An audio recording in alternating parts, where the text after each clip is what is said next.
लोकमान्य टिळकांची आज 103वी पुण्यतिथी आहे. देशाला अनेक महानायक देण्याच्या महाराष्ट्राच्या भूमीला मी कोटी कोटी वंदन करते.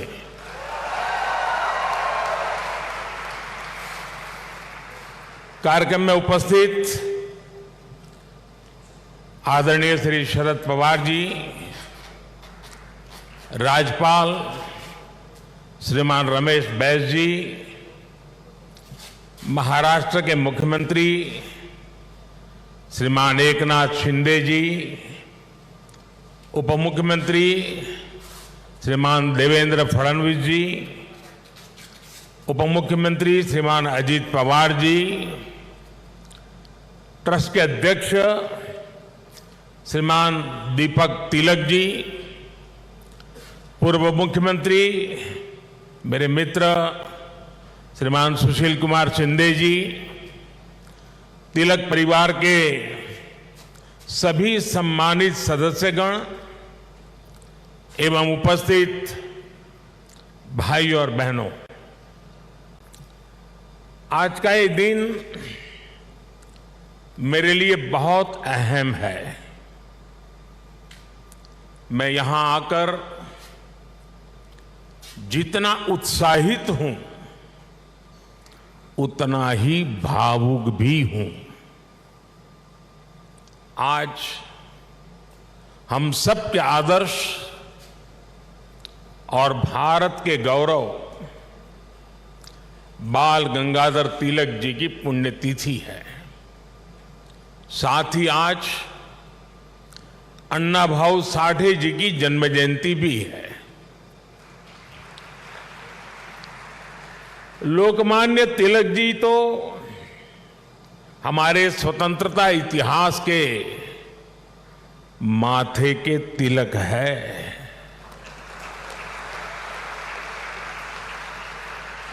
साथ ही अन्ना भाऊ ने भी समाज सुधार के लिए जो योगदान दिया वह अप्रतिम है, असाधारण है. मैं इन दोनों ही महापुरुषों के चरणों में श्रद्धापूर्वक नमन करता हूं. आज या महत्वाचा दिवशी मला पुण्याच्या या पावन भूमीवर महाराष्ट्राच्या धर्तीवर येण्याची संधी मिळाली हे माझे भाग्य आहे.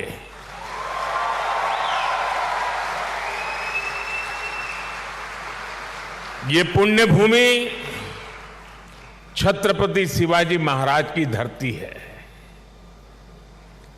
ये चाफेकर बंधुओं की पवित्र धरती है. इस धरती से ज्योतिबा फुले, सावित्रीबाई फुले की प्रेरणाएं और आदर्श जुड़े हैं. अभी कुछ ही देर पहले मैंने दगड़ू सेठ मंदिर में गणपति जी का आशीर्वाद भी लिया. ये भी पुणे जिले के इतिहास का बड़ा दिलचस्प पहलू है. दगड़ू सेठ पहले व्यक्ति थे जो तिलक जी के आह्वान पर गणेश प्रतिमा की सार्वजनिक स्थापना में शामिल हुए थे.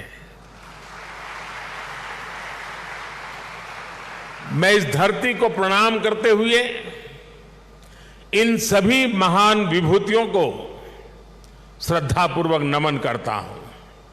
साथियों, आज पुणे में आप सबके बीच मुझे जो सम्मान मिला है ये मेरे जीवन का एक अविस्मरणीय अनुभव है.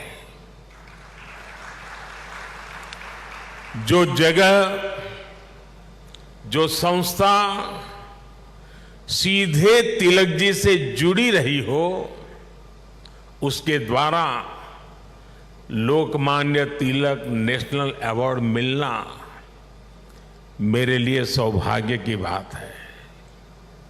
मैं इस सम्मान के लिए हिंद स्वराज संघ का और आप सभी का पूरी विनम्रता के साथ हृदय से आभार व्यक्त करता हूं।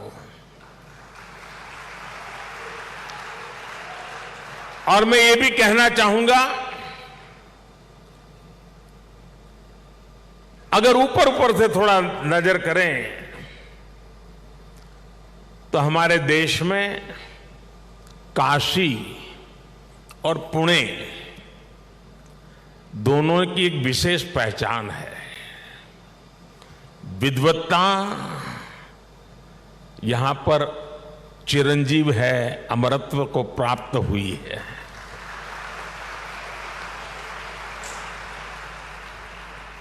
और जो पुणे नगरी विद्वत्ता की दूसरी पहचान हो, उस भूमि पे सम्मानित होना जीवन का इससे बड़ा कोई गर्व और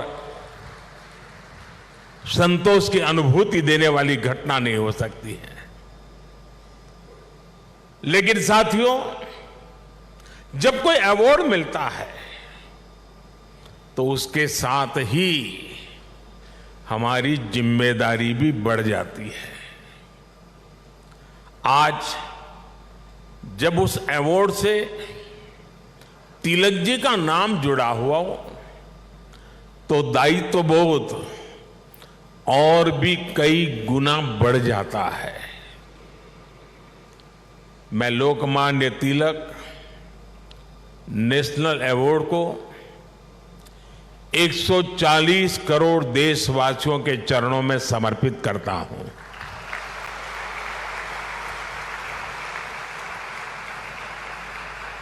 मैं देशवासियों को विश्वास भी दिलाता हूं कि उनकी सेवा में, उनकी आशाओं अपेक्षाओं की पूर्ति में कोई कोर कसर बाकी नहीं छोड़ूंगा। जिनके नाम में गंगाधर हो, उनके नाम पर मिले इस अवार्ड के साथ जो धनराशि मुझे दी गई है वो भी गंगा जी को समर्पित कर रहा हूं। मैंने पुरस्कार राशि नमामि गंगे परियोजना के लिए दान देने का निर्णय लिया है। साथियों, भारत की आजादी में लोकमान्य तिलक की भूमिका को, उनके योगदान को कुछ घटनाओं और शब्दों में नहीं समेटा जा सकता है। तिलक जी के समय और उनके बाद की स्वतंत्रता संग्राम से जुड़ी जो भी घटनाएं और आंदोलन हुए, उस दौर में जो भी क्रांतिकारी और नेता हुए, तिलक जी की छाप सब पर थी, हर जगह थी। इसलिए खुद अंग्रेजों को भी तिलक जी को the father of the Indian unrest कहना पड़ा था। तिलक जी ने भारत के स्वतंत्रता आंदोलन की पूरी दिशा ही बदल दी थी। जब अंग्रेज कहते थे कि भारतवासी देश चलाने के लायक नहीं है, तब लोकमान्य तिलक ने कहा कि स्वराज हमारा जन्मसिद्ध अधिकार है। अंग्रेजों ने धारणा बनाई थी कि भारत की आस्था, संस्कृति, मान्यताएं, ये सब पिछड़ेपन का प्रतीक है। लेकिन तिलक जी ने इसे भी गलत साबित किया। इसलिए भारत के जनमानस ने न केवल खुद आगे आकर तिलक जी को लोकमान्यता दी, बल्कि लोकमान्य का खिताब भी दिया। और जैसा अभी दीपक जी ने बताया, स्वयं महात्मा गांधी ने उन्हें आधुनिक भारत का निर्माता भी कहा।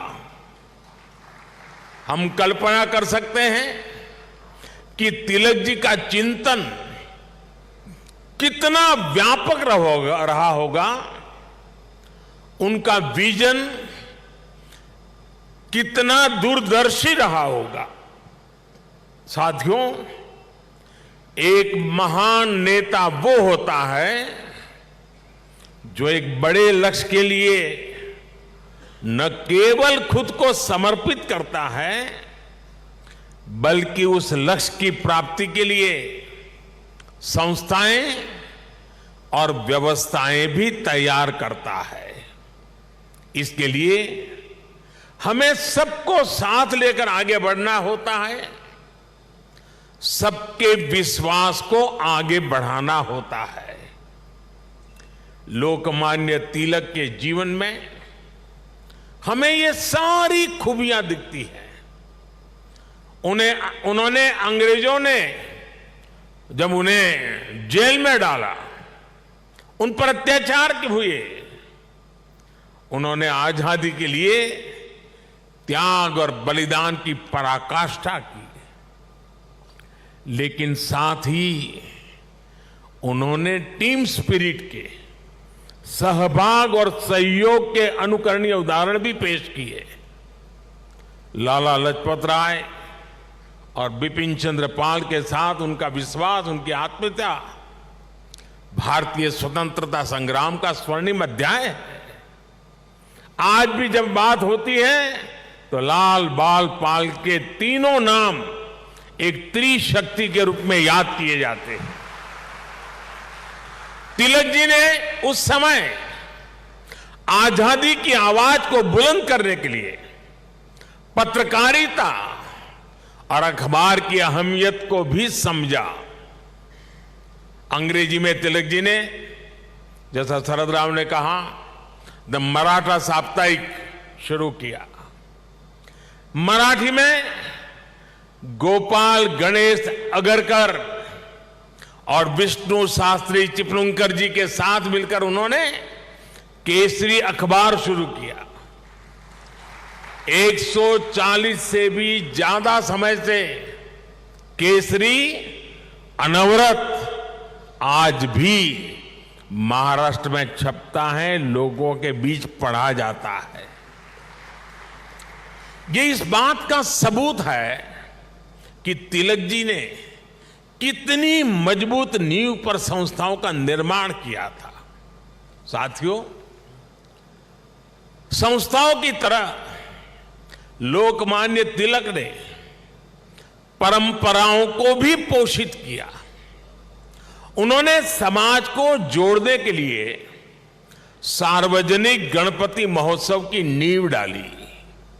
उन्होंने छत्रपति शिवाजी महाराज के साहस और आदर्शों की ऊर्जा से समाज को भरने के लिए शिव जयंती का आयोजन शुरू किया। ये आयोजन भारत को सांस्कृतिक सूत्र में पिरोने के अभियान भी थे और इनमें पूर्ण स्वराज की संपूर्ण संकल्पना भी थी। यही भारत की समाज व्यवस्था की खासियत रही है। भारत ने हमेशा ऐसे नेतृत्व को जन्म दिया है जिसने आजादी जैसे बड़े लक्ष्यों के लिए भी संघर्ष किया और सामाजिक बुराइयों के खिलाफ नई दिशा भी दिखाई। आज की युवा पीढ़ी के लिए यह बहुत बड़ी सीख है। भाई और बहनों, लोकमान्य तिलक इस बात को भी जानते थे कि आजादी का आंदोलन हो या राष्ट्र निर्माण का मिशन, भविष्य की जिम्मेदारी हमेशा युवाओं के कंधों पर होती है। वो भारत के भविष्य के लिए शिक्षित और सक्षम युवाओं का निर्माण चाहते थे। लोकमान्य में युवाओं की प्रतिभा पहचानने की जो दिव्य दृष्टि थी, इसका एक उदाहरण हमें वीर सावरकर से जुड़े घटनाक्रम में मिलता है।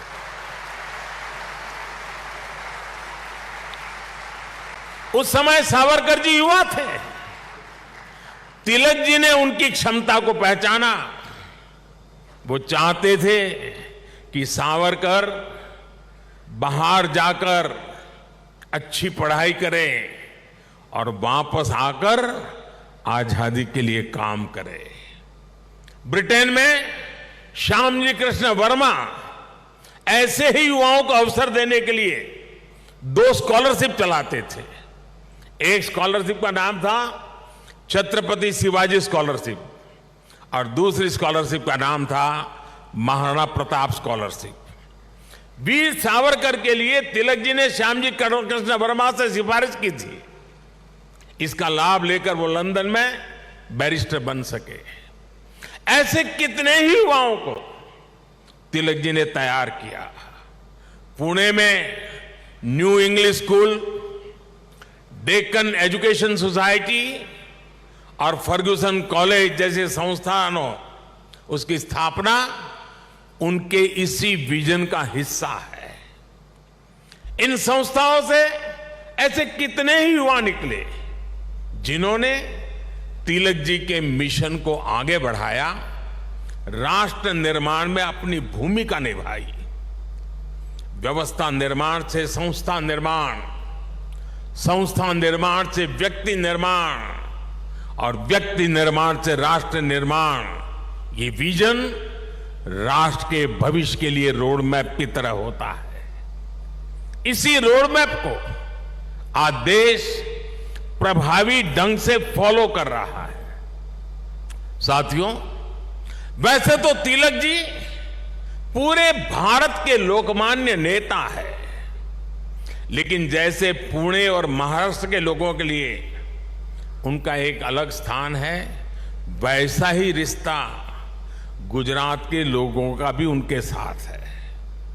मैं आज इस विशेष अवसर पर मैं उन बातों को भी याद कर रहा हूं। स्वतंत्रता संग्राम के समय वो करीब 1.5 महीने अहमदाबाद साबरमती जेल में रहे थे।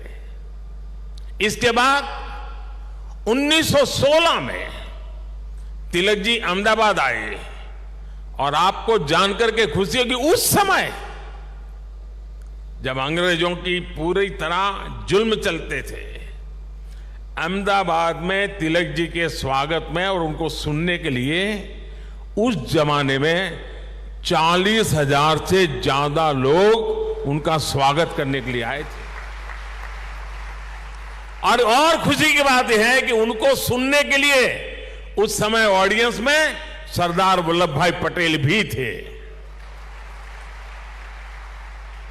उनके भाषण ने सरदार साहब के मन में एक अलग ही छाप छोड़ी। बाद में सरदार पटेल अहमदाबाद नगर पालिका के प्रेसिडेंट बने, म्युनिसिपैलिटी के प्रेसिडेंट बने। और आप देखिए उस समय के व्यक्तित्व की सोच कैसी होती थी। उन्होंने अहमदाबाद में तिलक जी की मूर्ति लगाने का फैसला किया। और सिर्फ मूर्ति लगाने का फैसला किया नहीं, उनके निर्णय में भी सरदार साहब की लौह पुरुष की पहचान मिलती है। सरदार साहब ने जो जगह चुनी वो जगह थी विक्टोरिया गार्डन। अंग्रेजों ने रानी विक्टोरिया की हीरक जयंती मनाने के लिए अहमदाबाद में 1897 में 1897 में विक्टोरिया गार्डन का निर्माण किया था। यानी ब्रिटिश महारानी के नाम पर बने पार्क में उनकी छाती पर सरदार पटेल ने इतने बड़े क्रांतिकारी लोकमान्य तिलक की मूर्ति लगाने का फैसला कर लिया।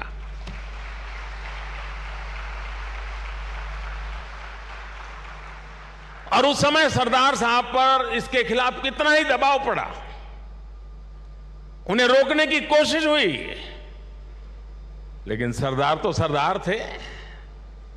सरदार ने कह दिया वो अपना पद छोड़ देना पसंद करेंगे, लेकिन मूर्ति तो वहीं पर लगेगी। और वो मूर्ति बनी और 1929 में उसका लोकार्पण महात्मा गांधी ने किया।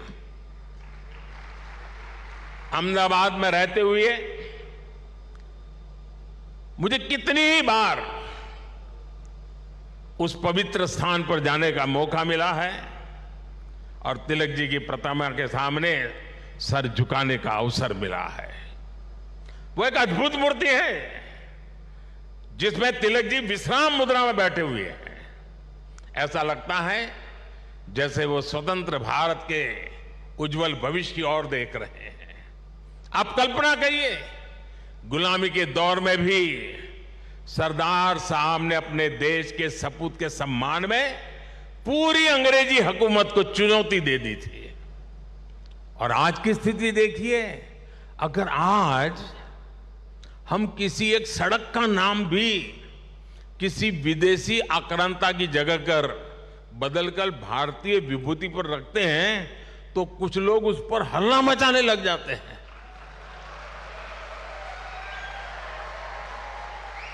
उनकी नींद खराब हो जाती है।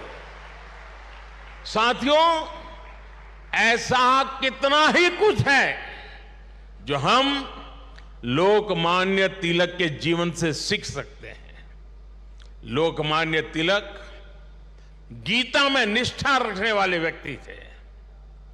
वो गीता के कर्मयोग को जीने वाले व्यक्ति थे।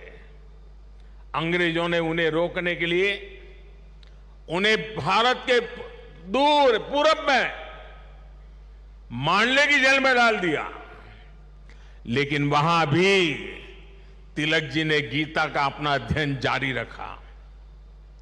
उन्होंने देश को हर चुनौती से पार पाने के लिए गीता रहस्य के जरिए कर्मयोग की सहज समझ दी, कर्म की ताकत से परिचित करवाया।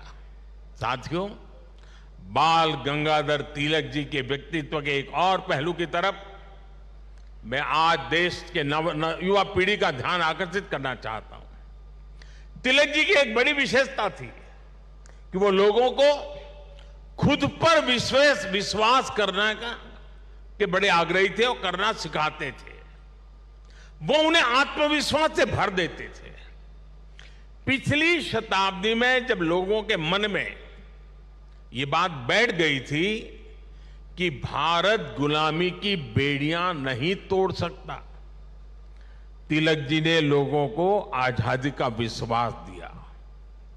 उन्हें हमारे इतिहास पर विश्वास था, उन्हें हमारी संस्कृति पर विश्वास था, उन्हें अपने लोगों पर विश्वास था, उन्हें हमारे श्रमिकों उद्यमियों पर विश्वास था, उन्हें भारत के सामर्थ्य पर विश्वास था। भारत की बात आते ही कहा जाता था यहां के लोग ऐसे ही हैं, हमारा कुछ नहीं हो सकता। लेकिन तिलक जी ने हीन भावना के इस मिथक को तोड़ने का प्रयास किया, देश को उसके सामर्थ्य का विश्वास दिलाया। साथियों, अविश्वास के वातावरण में देश का विकास संभव नहीं होता। कल मैं देख रहा था, पुणे के ही एक सज्जन श्रीमान मनोज पोचाट जी ने मुझे एक ट्वीट किया है। उन्होंने मुझे 10 साल पहले की मेरी पुणे यात्रा को याद दिलाया है। उस समय जिस फर्ग्यूसन कॉलेज की तिलक जी ने स्थापना की थी, उसमें मैंने तब के भारत में ट्रस्ट डेफिसिट की बात की थी।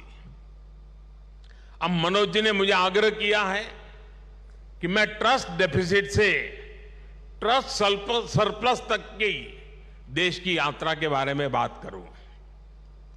मैं मनोज जी का आभार व्यक्त करूंगा कि उन्होंने इस अहम विषय को उठाया है।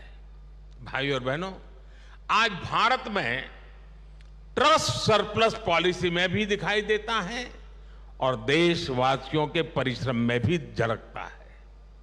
बीते 9 वर्षों में भारत के लोगों ने बड़े बड़े बदलावों की नींव रखी, बड़े बड़े परिवर्तन करके दिखाए। आखिर कैसे भारत दुनिया की 5वीं सबसे बड़ी अर्थव्यवस्था बन गया? ये भारत के लोग ही हैं जिन्होंने ये करके दिखाया। आज देश हर क्षेत्र में अपने आप पर भरोसा कर रहा है और अपने नागरिकों पर भी भरोसा कर रहा है। कोरोना के संकट काल में भारत ने अपने वैज्ञानिकों पर विश्वास किया और उन्होंने मेड इन इंडिया वैक्सीन बनाकर दिखाई और पुणे ने भी उसमें बड़ी भूमिका निभाई। हम आत्मनिर्भर भारत की बात कर रहे हैं क्योंकि हमें विश्वास है कि भारत ये कर सकता है। हम देश के आम आदमी को बिना गारंटी का मुद्रा लोन दे रहे हैं क्योंकि हमें उसकी ईमानदारी पर, उसकी कर्तव्य शक्ति पर विश्वास है। पहले छोटे छोटे कामों के लिए आम लोगों को परेशान होना पड़ता था। आज ज्यादातर काम मोबाइल पर एक क्लिक पर हो रहे हैं। कागजों को अटैच करने के लिए आपके अपने हस्ताक्षर पर भी आज सरकार विश्वास कर रही है।